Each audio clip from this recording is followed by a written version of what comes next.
Ça, c'est pas mal, d'accord. Assumer la responsabilité 1, la responsabilité numéro 2. Il faut s'occuper des études bibliques dans la semaine. C'est pas possible. Moi, je Mais me sens Saïd, je suis dépassé. Je me fatiguée, tu sens vois pas que... dépassé. Je me sens Saïd, il dépassé. est tard, là. Pardon? Il Ah, est t'es là, tard. toi? Ben oui, je suis là, je suis Je en train croyais de que tu dormais dormir. depuis tout à l'heure. Mais oui, je dormais, mais avec tout le bruit que tu fais, je peux Tu pas sais que dormir. l'Église vient de m'offrir un poste de Mais Saïd, c'est leadership, pas le un poste moment, à on en parlera responsabilité. demain. Non, mais Fatima, moi, Saïd, est-ce que là, tu il penses est que je suis tard, là, tout de équipé? suite. Est-ce que tu penses que je suis formé? Oh là là. Fatima, Saïd, je t'ai dit que j'étais fatiguée, j'ai besoin de dormir. Demain, je je veux te travaille, poser une question. Est-ce que tu penses que le poste que va me donner l'Église, Fatima, j'ai la maturité pour le faire Saïd, ou c'est pas? pas le moment. C'est pas le moment de quoi? Non, mais, moi, Fatima, je me sens pas prêt, j'ai pas de maturité, j'aimerais prendre ce poste, mais je sais pas comment faire. Toi, tu me rassures même pas. Mais Saïd, t'es capable, t'as la capacité de le faire.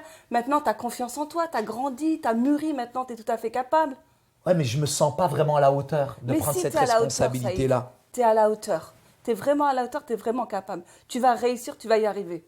D'accord. Alors, je pense que la clé, Fatima, c'est d'abord une bonne disposition du cœur et croire que Christ va nous rendre capables. Souvent, Dieu se sert de personnes qui ne sont pas capables pour les rendre, en tout cas, capables. Alors, il y a des personnes qui facilement prennent aujourd'hui des responsabilités et c'est complètement naturel chez eux. Que ce soit dans une entreprise, que ce soit pour une firme, etc. Et Dieu donne des capacités, des dons et des talents qui sont complètement naturels. Mais il y a des gens qui ont des talents, des dons qui sont aptes à faire des choses que personne ne pourront faire. Et moi, dans mon cas, là, par exemple, Fatima, moi, je suis un peu perfectionniste, parfois un petit peu paresseux, c'est vrai, et j'ose pas. Peut-être parce qu'il y a aussi chez moi peut-être Un manque de maturité. un manque Saïd. de maturité. Mais c'est important la maturité spirituelle justement parce que ça fait combien d'années que tu es converti maintenant? Il faudrait que tu puisses aller de l'avant maintenant, Saïd. Il faudrait que tu aies confiance en toi. Ça fait 9 mois. Tu sais, on n'arrivera jamais à la perfection. C'est clair. Christ a dit soyez parfaits, mais il n'a jamais dit qu'on serait parfait. Tu sais, l'apôtre Paul, ce qu'il dit, Fatima aussi, dans sa parole, l'apôtre Paul nous dit « Je puis tout par celui qui me fortifie ». Et Fatima, sache que Dieu m'équipe, me fortifie pour que je puisse véritablement rentrer dans ce quoi Dieu m'a appelé. Saïd, tu as enfin compris qu'il ne fallait pas compter sur toi-même et compter sur Dieu. Et c'est vrai que Dieu va t'équiper. Et tu sais, il y a un processus. Tu sais, d'abord, ça démarre par la pré-évangélisation. Ensuite, il y a l'évangélisation. Ensuite, tu vas t'appuyer sur les fondements chrétiens. Tu vas croître. Tu vas être dans le service. Et finalement, Saïd, tu vas être un leader spirituel. Ça, c'est le processus dans lequel Dieu nous appelle. Complètement, Fatima. Mais dans ce processus, sache qu'il y a la pré-évangélisation, il y a l'évangélisation, il y a d'abord tout ce qui est fondement chrétien, il y a la croissance et le service, après il y a le leader spirituel. Et dans ce cycle-là, chacun d'entre nous, nous allons franchir les étapes les unes après les autres. Mais tout ça ne dépend pas de la personne, mais dépend simplement de notre maturité. Et dans ce cycle-là, il y en a qui progressent plus que d'autres, mais ce n'est pas ça le plus important. Le plus important, c'est d'être appelé à ce que Dieu nous a appelés, il faut le faire. Et ça, c'est essentiel. Je suis absolument d'accord avec toi, Saïd. Le service est important.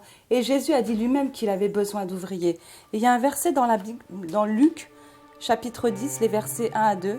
Après cela, le Seigneur désigna encore 70 autres disciples et les envoya à deux devant lui, dans toutes les villes et dans tous les lieux où lui-même devait aller.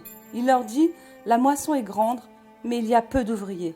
Priez donc le maître de la moisson d'envoyer des ouvriers dans sa moisson. » Justement, Fatima, Oui, Jésus en envoie 72, oui, mais même en envoyant ces 72, Oui. il se rend compte que finalement, c'est pas assez. ouais, c'est ça. Donc Dieu nous équipe, nous fortifie et nous donne toute la capacité pour véritablement accomplir cet objectif.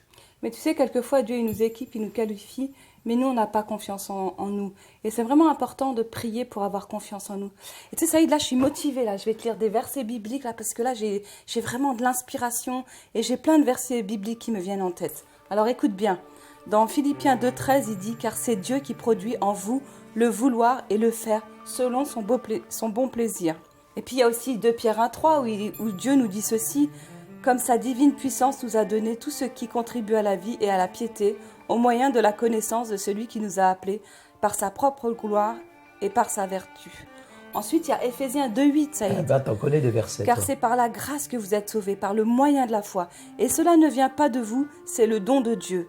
Il y a aussi Éphésiens 2:9. Ce n'est point par les œuvres, afin que personne ne se glorifie. Il y a Éphésiens 2:10. Car nous sommes son ouvrage, ayant été créés en Jésus-Christ, par des bonnes œuvres que Dieu a préparées d'avance, afin que nous les pratiquions. Je pourrais te citer encore plein de versets, ça. Non, mais moi, je vais t'en citer un. Tu sais ce que dit Matthieu, chapitre 28, verset 18 à 20 ? Jésus s'approcha et leur dit « Toute puissance m'a été donnée dans le ciel et sur la terre. Allez, faites de toutes les nations des disciples. » Simplement te dire, Fatima, une chose très importante. Oui. Nous nous concentrons dans l'ordre missionnaire sur uniquement, je dirais, la conversion, l'addition spirituelle. Alors que Dieu nous demande de faire des disciples. Et en résumé, il y a beaucoup à faire dans le royaume de Dieu. Évangéliser, faire des disciples et servir. Et nous ne pouvons pas attendre d'être prêts pour les faire. Et là, Fatima, grâce à toi, je l'ai compris. Nous n'arrivons pas au stade de la perfection ou de la connaissance dans cette vie. C'est pourquoi nous devons compter sur Dieu pour nous enseigner et nous donner toute la sagesse nécessaire alors que nous le servons humblement.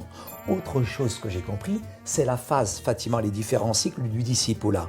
C'est vrai que la pré-évangélisation, l'évangélisation, les fondements chrétiens, la croissance et le service du leadership sont très importants. Dernier point, peu importe notre niveau de foi, si nous sommes prêts à vouloir servir Dieu, Dieu nous rendra. T'es incapable, mais Dieu m'a rendu capable. Merci Fatima. Je suis contente, je te Saïd, souhaite t'as compris. une bonne nuit.